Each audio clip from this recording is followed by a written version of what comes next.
అందరికీ నమస్కారం. దశరథ మహారాజు ఋషశృంగుడిని అయోధ్య నగరానికి తీసుకొని వస్తాడు.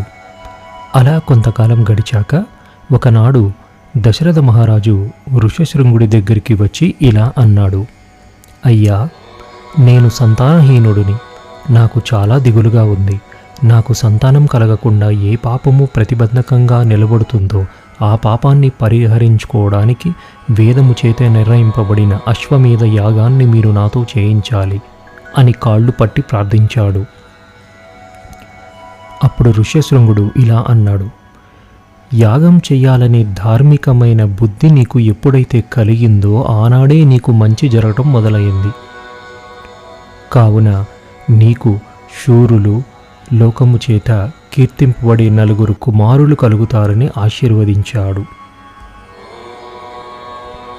చైత్రమాసంలో చిత్రా నక్షత్రంతో వచ్చే పౌర్ణమి నాడు యాగశ్వాన్ని తీసుకువచ్చి ఒక స్తంభానికి కట్టి దానికి సంప్రోక్షణ, స్థాపన, విమోచన చేశారు. ఇంకా కొన్ని ఇతరమైన క్రతువులు చేశాక ఆ యాగశ్వాన్ని విడిచిపెట్టారు.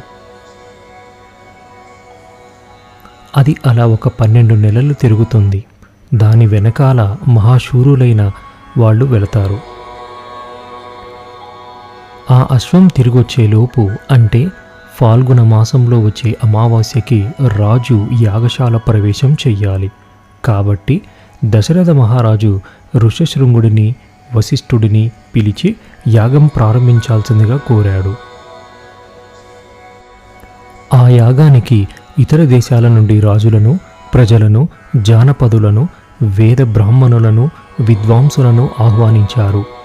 వచ్చిన వాళ్ళందరికీ భోజనాలు పెట్టారు. పల్లెటూరు నుంచి వచ్చిన వాళ్ళని అశ్రద్ధగా చూడకండి, భోజనం పెట్టేటప్పుడు అందరికీ శ్రద్ధగా వడ్డించండి అని వశిష్ఠుడు చెప్పాడు. 10 మంది భోజనం చేసేటప్పుడు కొంతమంది కామక్రోధులు కిలోలైన అనరాని మాటలు మాట్లాడితే మీరు నవ్వి వచ్చేయండి, పట్టించుకోమాకండి. భోజనం చేయడానికి పంక్తిలో కూర్చున్నవాడు అతిథి రూపంలో ఉన్న సాక్షాత్తు భగవంతుడు. కాబట్టి మర్యాదలకి ఎటువంటి లోటు రాకూడదు అని వశిష్ఠుడు ఆజ్ఞాపించాడు. అలాగే జనక మహారాజు, కాశీరాజు, రోమపాదరాజు, కైకేయరాజుని పిలవడానికి ఎవరినో కాకుండా స్వయంగా మంత్రులనే వెళ్ళమని చెప్పి అందరికీ విడిది ఏర్పాటు చేయండి అని ఆదేశించాడు.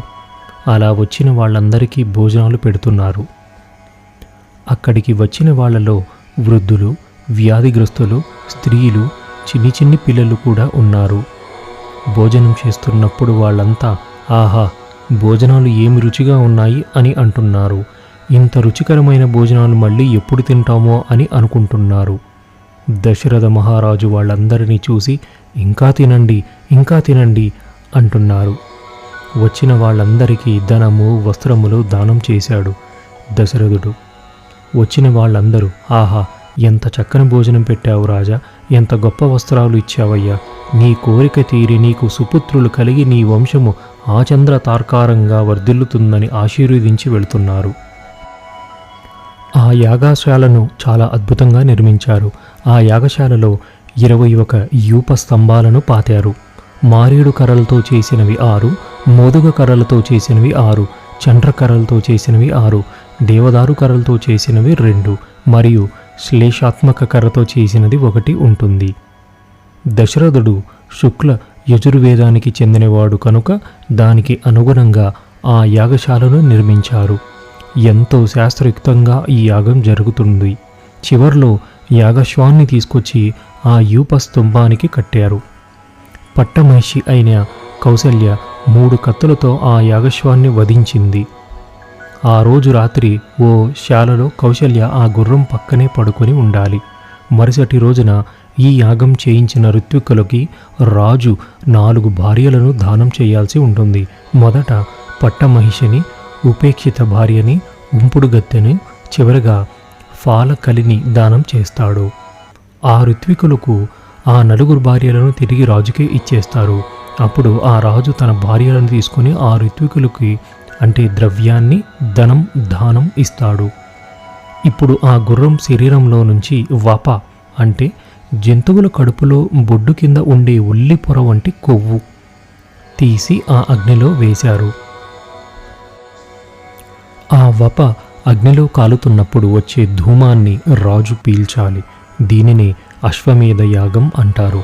అలా పీలిస్తే తనకు సంతానం కలగకుండా ఏ పాపం అడ్డుపడుతుందో ఆ పాపం పోతుంది. చివరగా ఆ గుర్రం శరీరంలోని మిగతా భాగాలని ఆ హోమంలో హవిస్సుగా సమర్పిస్తారు. దశరథ మహారాజు తన రాజ్యాన్ని అశ్వమేధ యాగం చేయించిన ఋత్వికులకు దానం చేశాడు. అప్పుడు వాళ్ళు, మేము ఈ భూభారాన్ని వహించలేము, నువ్వు రాజువి, నువ్వే పరిపాలించాలి అని ఆ రాజ్యాన్ని తిరిగి రాజుకే ఇస్తారు. దక్షిణ లేని యాగం జరగకూడదు కనుక దశరథ మహారాజు ఆ ఋత్వికులకు 10 లక్షల గోవులు, 100 కోట్ల బంగారు నాణేలను, 400 కోట్ల వెండి నాణేలను దానం చేశాడు. అక్కడికి వచ్చిన మిగతా బ్రాహ్మణులందరికీ 1 కోటి బంగారు నాణాలను దానం చేశాడు. ఋష్యశృంగ మహర్షి లేచి, ఓ రాజా, నీకు సంతానం కలగడం కోసం నేను అథర్వవేదంలో చెప్పబడిన ఒక బ్రహ్మాండమైన ఇష్టిని చేయిస్తాను, అదే పుత్రకామేష్టి యాగం అని చెప్పి ఆ ఇష్టి చేయించడం ప్రారంభించారు. ఆ ఇష్టి జరుగుతున్నప్పుడు అందులో తమ తమ భాగాలను పుచ్చుకోవడానికి దేవతలు, యక్షులు, గంధర్వులు, కింపురుషులు మొదలైన వారు అందరూ వచ్చి నిలబడ్డారు. అప్పుడు బ్రహ్మగారు కూడా అక్కడికి వచ్చారు. అందరూ ఆయన దగ్గరకు వెళ్ళి, పితామహ, మీరు ఆ రావణుడి తపస్సుకు మెచ్చి ఆయనకు అనేక వరములు ఇచ్చారు. మీరు ఇచ్చిన వరముల వలన గర్వం పొంది వాడు ఈనాడు రావణుడికి భయపడి సూర్యుడు బాగా ప్రకాశించడం లేదు. సముద్ర తరంగములు లేకుండా నిశ్చలంగా ఉంటుంది. వాయువు రావణుడి దగ్గర అవసరం లేకపోయినా మెల్లగా వీస్తుంది. ఈ రకంగా వాడు దిక్కార్పులకును బాధ పెడుతున్నాడు. ఎక్కడా యజ్ఞములు జరగనివ్వడం లేదు. ఋషులను హింసిస్తున్నాడు.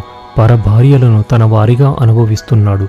ఇన్ని బాధలు పడుతున్న మాకు వాడి చేర సంహరించే మార్గం చెప్పవలసింది అని ఆ దేవతలు బ్రహ్మదేవుడిని కోరారు. అప్పుడు బ్రహ్మగారు, నేను వాడి అకృత్యాలు వింటున్నాను. వాడు తపస్సుతో నన్ను మెప్పించి రాక్షసుల చేత, దేవతల చేత, యక్షుల చేత, గంధర్వ కిన్నెరల కింపురుషుల చేత మరణం లేకుండా వరం కోరుకున్నాడు. కానీ వాడికి మనుషుల మీద ఉన్న చులకన భావం చేత మనుష్య వానరాలను అడగలేదు అని అన్నారు. అక్కడున్న అందరూ ఒక మార్గం తెలిసిందని సంతోషపడ్డారు. ఒకరు పిలిచారా లేదా అని చూడకుండా అంతా నిండిపోయిన పరమాత్మ, ఎంతో దయమూర్తి అయిన శ్రీ మహావిష్ణువు ఆ సభ మధ్యలో తనంతటా తానుగా వచ్చారు. ఒక్కసారి నల్లని మేఘం వస్తే ఎలా ఉంటుందో అందమైన రూపంతో మెడలో వైజయంతిమాలతో శంఖ చక్ర గద పద్మాలను పట్టుకుని శ్రీ మహావిష్ణువు ఒక ప్రతిజ్ఞ చేశారు. మీరెవరూ కంగారు పడొద్దు. రావణుడు చేసే అకృత్యాలన్నీ నాకు తెలుసు. వాడిని సంహరించడానికి నేనే మనుష్యుడిగా జన్మించాలనే నిర్ణయం తీసుకున్నాను. నన్ను నమ్ముకున్న దేవతలను, ఋషులను క్రూరంగా బాధపెడుతున్నాడు. అందుకని వాడిని సంహరించి ఈ భూమండలం మీద 11,000 సంవత్సరాలు ఉండి ఈ పృథ్వీ మండలాన్ని పరిపాలన చేస్తాను అని భగవానుడు అన్నారు. నేనే నలుగురిగా ఈ దశరథ మహారాజుకి పుడతాను అని ప్రతిజ్ఞ చేశారు. అక్కడ ఋష్యశృంగుడు చేయిస్తున్న పుత్రకామేష్టి యాగం పూర్తవబోతోంది.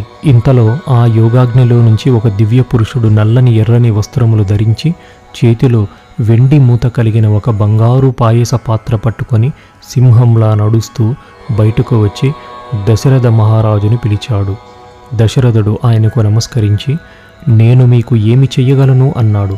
అప్పుడు ఆ పురుషుడు ఇలా అన్నాడు, నాయనా దశరథ, నన్ను ప్రజాప్రత్య పురుషుడు అంటారు. నన్ను ప్రజాపతి పంపించారు. ఈ పాత్రలోని పాయసాన్ని దేవతలు నిర్మించారు. ఈ పాయసాన్ని నీ భార్యలు స్వీకరిస్తే నీకు సంతానం కలుగుతుంది. ఈ పాయసాన్ని స్వీకరించటం వల్ల నీ రాజ్యంలో వాళ్ళు ధనధాన్యాలతో తొలతూగుతారు, ఆరోగ్యంతో ఉంటారు అని చెప్పి వెళ్ళిపోయాడు.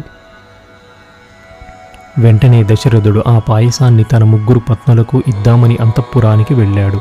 ముగ్గురిని పిలిచి ఆ పాయసంలో సగభాగం కౌశల్యకి ఇచ్చాడు. మిగిలిన సగంలోని సగభాగాన్ని సుమిత్రకు ఇచ్చాడు. ఆ మిగిలిన భాగాన్ని సగం సగం చేసి ఒక భాగాన్ని కైకేయికి, మరొక భాగాన్ని సుమిత్రకు ఇచ్చాడు. యాగం పూర్తయ్యాక అక్కడికి వచ్చిన రాజులందరికీ బహుమానాలు ఇచ్చి సత్కారాలు చేసి పంపించారు. ఋష్యశృంగుడికి సాష్టాంగ నమస్కారం చేసి ఆయనను సత్కరించి శాంత ఋష్యశృంగులను అన్ని మర్యాదలు చేసి సాగరంపారు.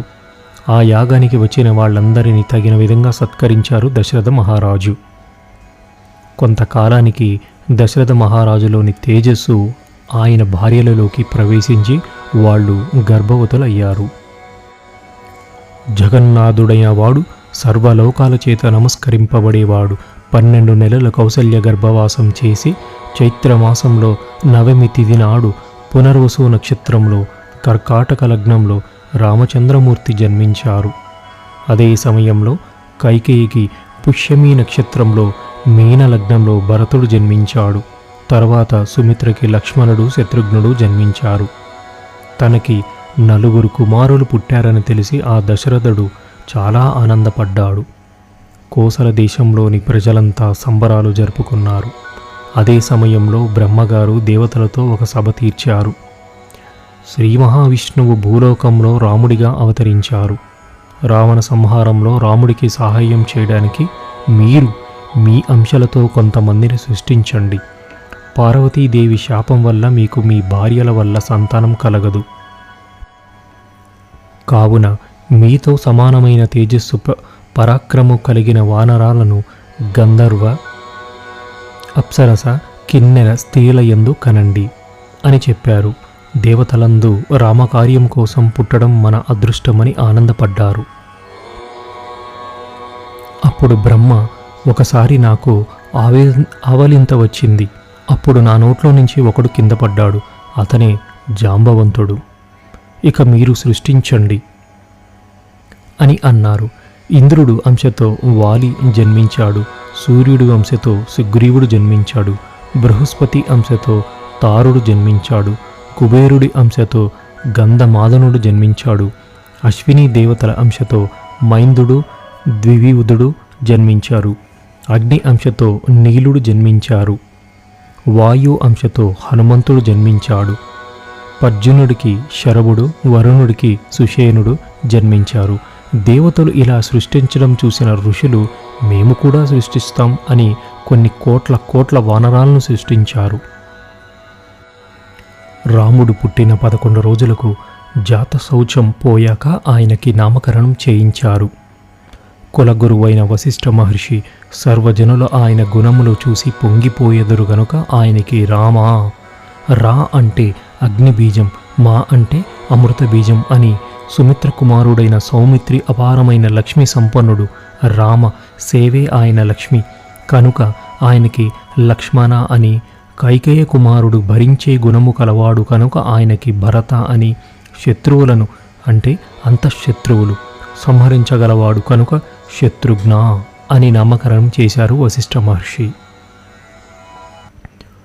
తన కుమారులు పెరిగి పెద్దవారు అవుతుంటే వాళ్లను చూసుకొని దశరథుడు ఎంతో మురిసిపోయేవాడు. వాళ్ళు అన్ని వేదాలు, అన్ని విద్యలు నేర్చుకున్నారు. ఎల్లప్పుడూ గురువులను పూజించేవాళ్ళు. లోకంలోని అందరి హితం కోరుకునేవాళ్ళు. వాళ్ళు ఎప్పుడూ తండ్రి గారికి సేవ చేసేవాళ్ళు. రాముడు జలపాల జుట్టుతో రాజమార్గంలో వెళుతుంటే చూసిన దశరథుడికి తను యవ్వనంలో ఉన్నప్పుడు ఎలా ఉండేవాడో రాముడు కూడా అలానే ఉన్నాడనిపించేది. అలా లేక పుట్టిన పిల్లలను చూసుకుంటూ ఆ రాజదంపతులు